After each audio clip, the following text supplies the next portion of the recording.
I, I think that's a really important topic because I do think the marketplace is not going to give us the kind of change that we want.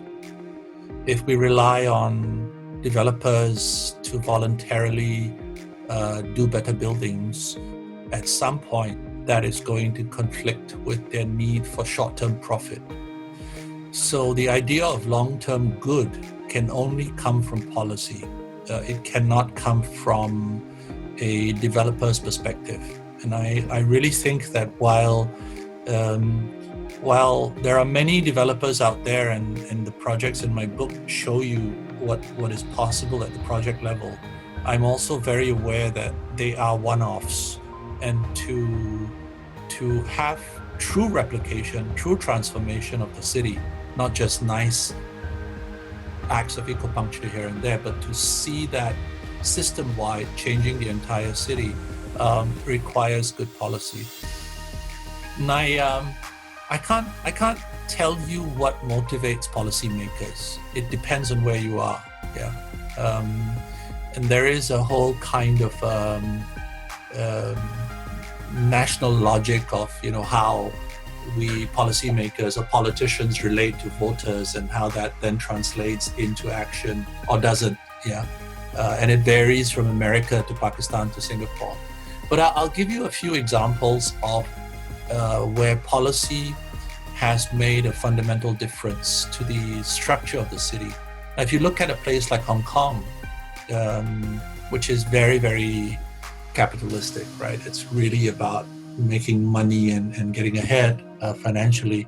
The Hong Kong government introduced a rule that said that if a building owner connects with another building next to it above ground, because the problem in Hong Kong had been congestion at the street level. There was too much traffic, too many people. So they wanted to create a network that was above ground. And so they incentivized it. They said, if you connect your building to the next building with a linkway and you keep that linkway open 24/7, you have to maintain it and you have to keep it publicly accessible, we will give you extra GFA. We'll give you extra built-up area. Now in Hong Kong, 1 square meter of built-up area is very valuable. The real estate prices are ridiculously high. But to give a developer even 1% extra built-up area is like a windfall, And so many people have done it. And so if you go to Hong Kong today, if you go to Wan Chai or Central, you can literally move through the city without ever touching the ground. Because over time, what's happened is that the city has transformed. There has evolved this network of pathways that cuts through buildings.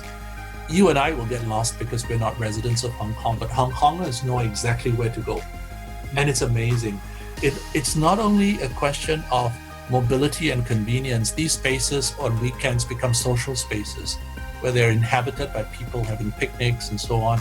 And I think this is an example of policy taking the long-term view, where if you incentivize action at the parcel, at the project scale, that over time it will create a network where there was none before.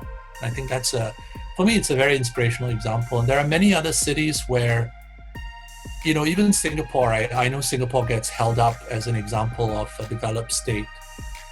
And, with kind of enlightened policymakers at the urban level, that there is this reputation. But, Singapore was not like that in the 60s when this conversation began, right? It was a poor developing city that had very little resources. And the tree planting campaign in Singapore, for example, it's now, reputation as the garden city or the city in a garden. If you come to Singapore, I don't know if you've been here, but it's the first thing that hits you, the amount of vegetation. That began in the 60s. That began as a policy decision in the 60s when we were not well off.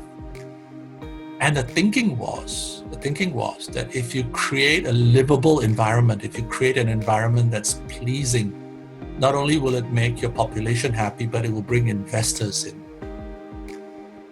Because the big multinationals, which we were trying to woo, would come to Singapore because it was a nice place to work in, And so there are There are economic dividends. It's not just about charity or doing the right thing.